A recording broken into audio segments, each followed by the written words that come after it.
Rejection का सामना नहीं कर पाते हैं और उसको अपनी असफलता मानकर प्रयास करना छोड़ देते हैं। लेकिन सतत मेहनत सफलता की कुंजी है। महान गायक कैलाश खेर जी की बात करें, मोहम्मद रफ़ी साहब की बात करें, तो इन सब ने संघर्ष करते हुए सफलता के शीर्ष तक पहुँचे।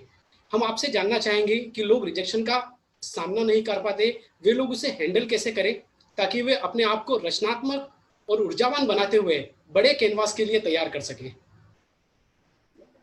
एक बहुत पुरानी पंक्तियां मुझे कुछ याद आती है इस बात के ऊपर कि लहरों से डरकर नैया पार नहीं होती, कोशिश करने वालों की कभी हार नहीं होती। एक नन्ही सी जब दाना लेकर चढ़ती है, चढ़ती दीवारों पर वो 100 बार फिसलती है। मन का विश्वास रगों में साहस भरता है, गिर कर चढ़ना, चढ़कर गिरना ना कभी रुकता है। आखिर उसकी मेहनत बेकार नहीं होती, कोशिश करने वाले की कभी हार नहीं होती। तो एक बहुत ही छोटी सी कहानी के जरिए मैं ये बात बताना चाहूंगा आप सबको। एक लड़का जिसको बचपन से लेकर जब तक वो बड़ा हुआ असफलताएं ही मिलती रही। बड़े होने के बाद उस लड़के ने सोचा कि मुझे चुनाव लड़ना है।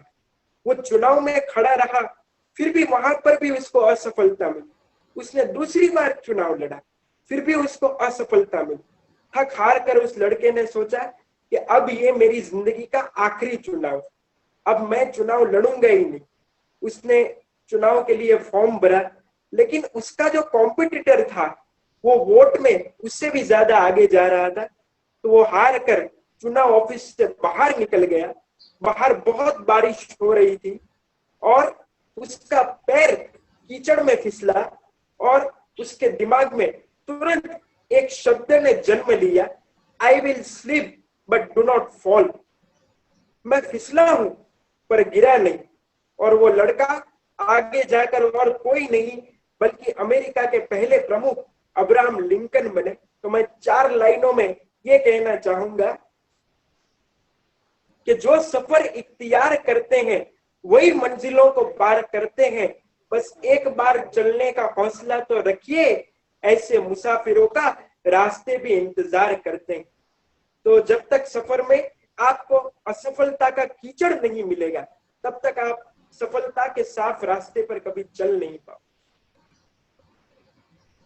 जय, आपने जीवन में सफलता और असफलता को बहुत करीब से देखा। कहीं आपको ऐसा लगा कि सफलता के सामने असफलता ज्यादा हावी हो रही है? नहीं, मैंने कभी इस बारे में सोचा ही नहीं। वो कहते हैं ना कि कई बार इज्जत कमाने के लिए बेइज्जती करवाना भी बहुत ज्यादा जरूरी होता है।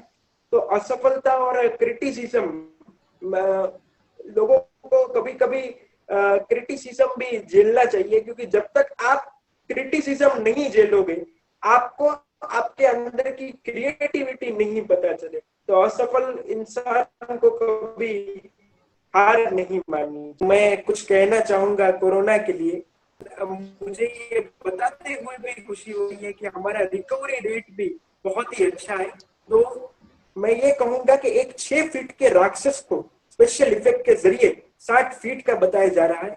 एक कहानी के जरिए मैं दर्शकों तक ये बात पहुंचाना चाहूंगा।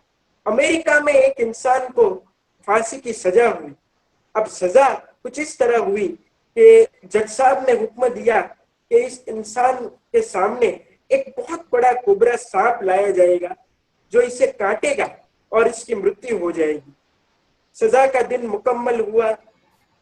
उस इंसान को फांसी के तख्ते पर लाया गया और रस्सी से बांधकर कुर्सी पर बैठाया गया। उसके सामने कोबरा सांप लाया गया। फिर उसकी आंखों में पट्टी बांध दी गई और उसके पैरों में एक सुई चुभो दी गई। आश्चर्य की बात यह है कि 1 से 1.5 मिनट में वो इंसान मर गया। साइंटिस्टों ने भी ये सोचा कि सांप ने तो इसको काटा ही नहीं, फिर ये मरा कैसे। जब उसकी पोस्टमार्टम रिपोर्ट सामने आई तो उसमें ये दिखाया गया कि जब उसके सामने कोबरा सांप लाया गया तब उसके शरीर ने ही ऐसे हार्मोन्स बना लिए, उसकी बॉडी ने ही ऐसे हार्मोन्स बना लिए कि विष पैदा हो गया और उस डर की वजह से वो आदमी मर गया। आप सबको भी बस यही कहना चाहता हूं कि अगर हम इस रोग को इतना भयानक तरीके से ले लेंगे, इतना हम डरने लगेंगे, तो हमारा शरीर ही कोरोना बनाने लगेगा। इसलिए वक्त पर सोइए, वक्त पर खाना खाइए, सोशल डिस्टेंसिंग रखिए, हाथ धोइए, मास्क पहनिए, ईश्वर पर आस्था रखिए, पर कोरोना से मत डरिए।